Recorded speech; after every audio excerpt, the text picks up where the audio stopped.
Petr Yan is set to face Marcus McGee this weekend at UFC Abu Dhabi. While speaking to media, Yan shut down talks of a rematch with Sean O'Malley. The two fought in 2022, with O'Malley winning a controversial split decision, a result many fans and fighters felt should have gone Yan's way.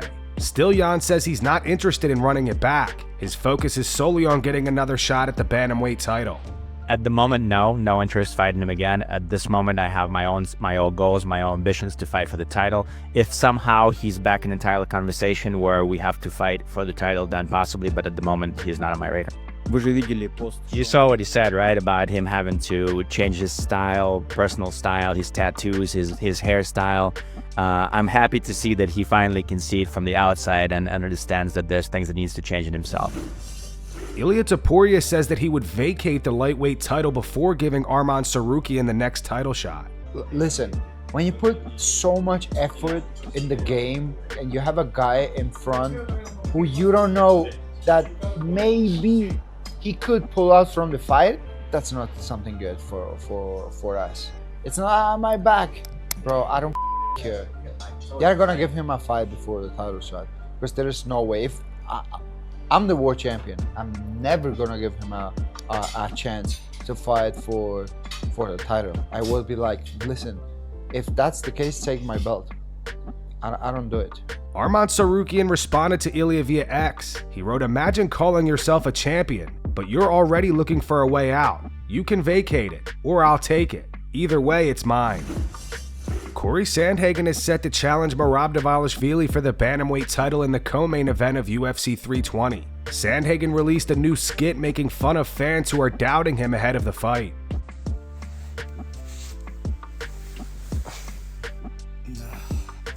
Hey there. You again? Yep. Just want to let you know that you have absolutely no chance to beat Merab. Absolutely no chance.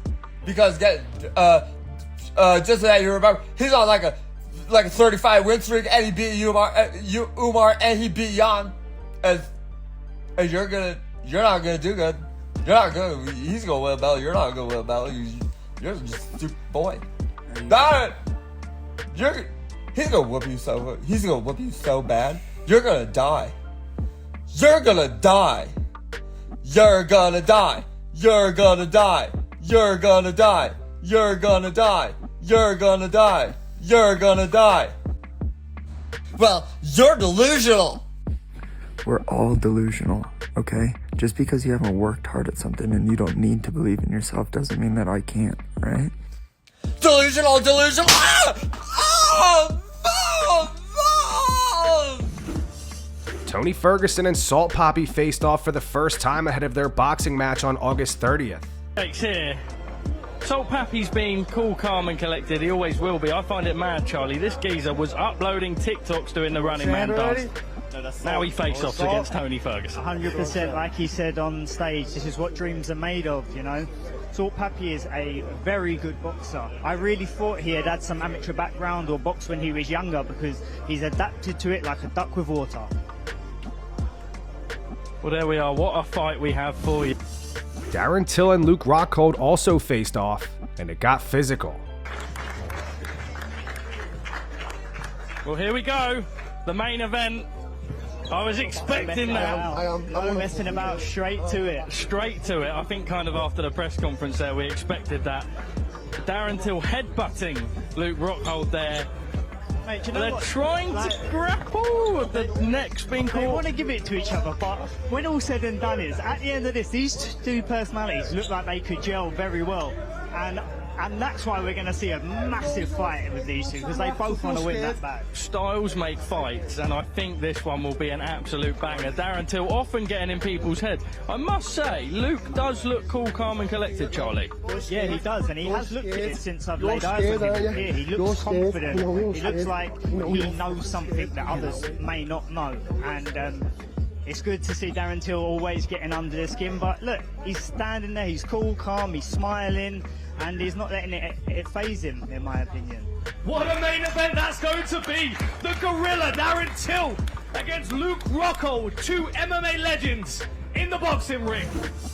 Robert Whittaker vs. Reiner de Ridder headlines UFC Abu Dhabi this weekend. Ahead of the fight, Rob says he took some time to reflect on his submission loss to Khamzat Chimaev. He's still determined to eventually rematch Dricus du Plessis and end his career on top with the middleweight title.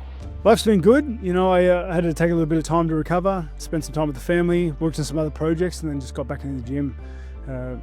Yeah, was asking for a fight much sooner, but it is what it is. The division was tied up. Then his name popped up. I saw the location. I love fighting here as well, so everything just fell into place.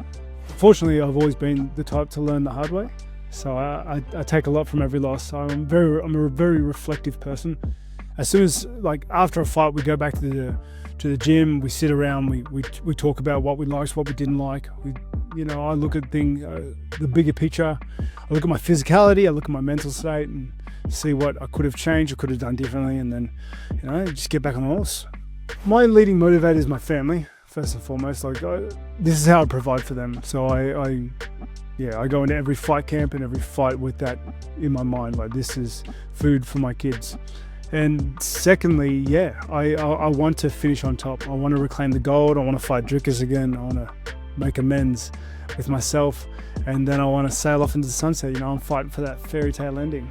Yeah, but anyone that's done their research knows that he's been fighting on the track for a long time. He's had multiple belts in other divisions. In other organizations, he's fought a lot of high-level dudes. He's fought a lot of 5-rounders. He's as experienced as I am. So I expect nothing less. I expect a hard fight come Saturday.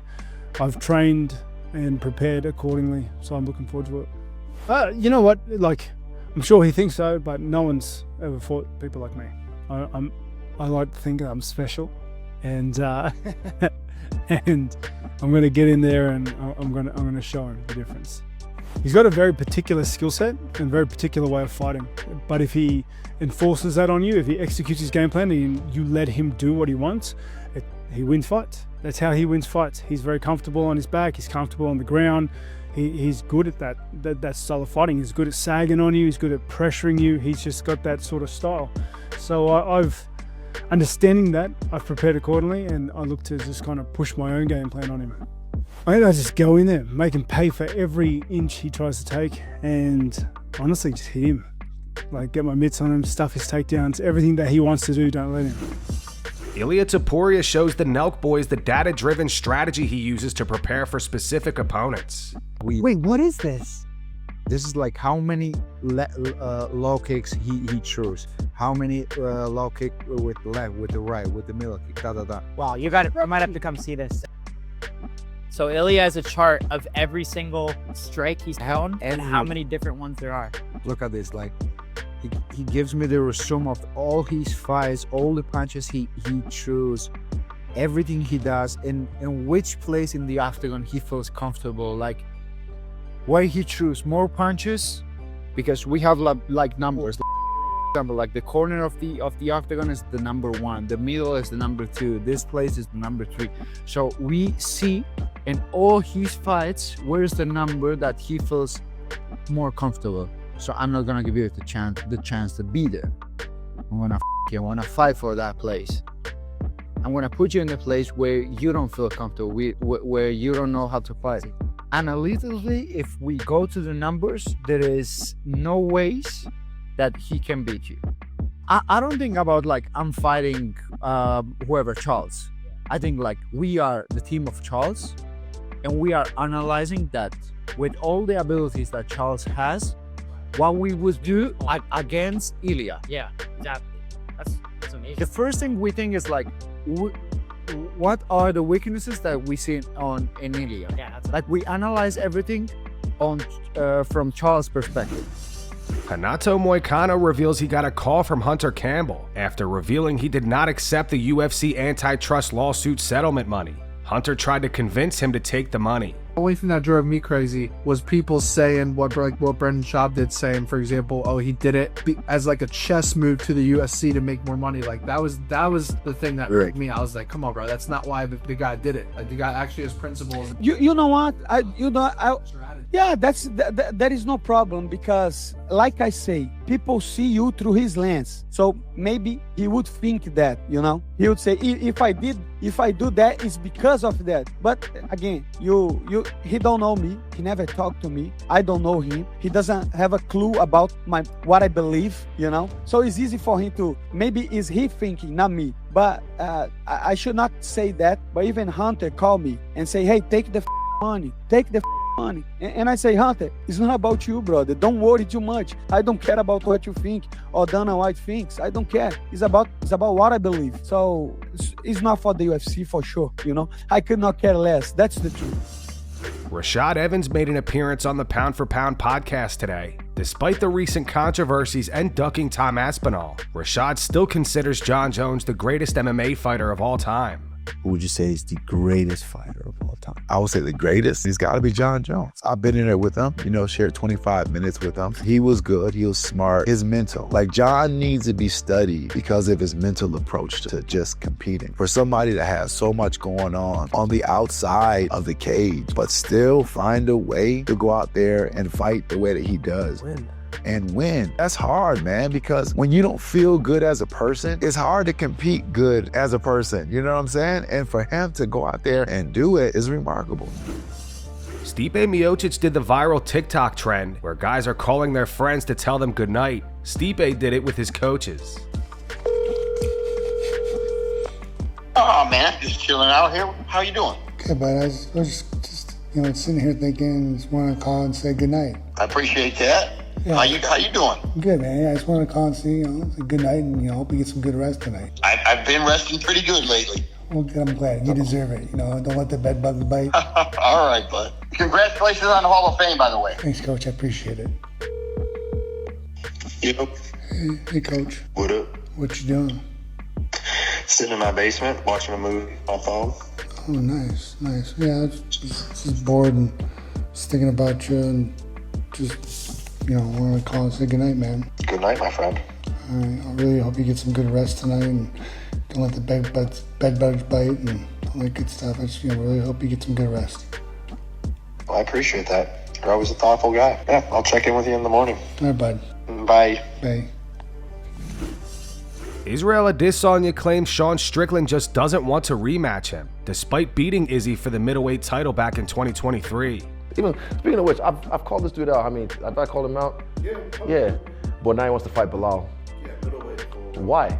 I mean, that's what has he said no to that? He never said anything. But again, I mean, it's easy money. Come on, you beat me once. Do it again. It's easy money. It'll be fine. Look, if you beat me, we shoot a fair one. That's it. But this one, I just want to make sure I did this right. So I just want to do this one time, just one more time. It's just like, hey, you beat me, cool. If he wants to do a third one, yeah, we'll see.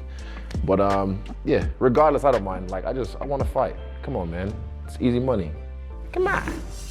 Hulk Hogan unfortunately passed away today at 71 years old. According to TMZ, medics were dispatched to his home in Florida earlier this morning, and operators stated it was regarding a cardiac arrest. A slew of police cars and EMTs were parked outside of Hogan's home, and he was carried on a stretcher and into an ambulance. TMZ was informed that police responded to the call at 9:51 a.m. He was treated by Clearwater Fire and Rescue personnel before being taken to a nearby hospital. He was pronounced dead at the hospital. Dana White posted this photo to his Instagram story. He wrote RIP Hulk. Dricus du Plessis posted this to his Instagram story. He wrote The Legend. Colby Covington posted this on X. He wrote, "Thank you for inspiring a whole generation of real Americans, Hulkster. Hulkamania will live forever." John McCarthy says RIP to Hulk Hogan. "I'm not here to discuss his sins. I am here to support his family at a painful time and loss. He was a hero to so many, and always entertained with every bit of his soul. God bless, big man." Alan Joe Band says RIP to the legend Hulk Hogan. Cody Durden also said rest in peace, and Tom Lawler says RIP Hulk Hogan. Hulkster in heaven. And that's going to wrap it up for the news. Thanks for watching. For daily MMA news and content, subscribe to Full Mount MMA and click the bell icon to be notified when we post videos. Here are the 3 top comments from last video. The first one says, "No Jon Jones, no Conor McGregor. Thank you, Full Mount." The second one's from Michael Lord 9538. It says, "Very happy to hear Ben is out of the hospital and recovering well." And the final one's in reference to Justin Gaethje saying he would absolutely not fight Paddy Pimblett next. It says, "Justin's retired at this point." Those were the 3 top comments from last video. If you want to be featured in the next one, all you have to do is comment down below. And if you missed yesterday's news, click the video on screen right now to get caught up.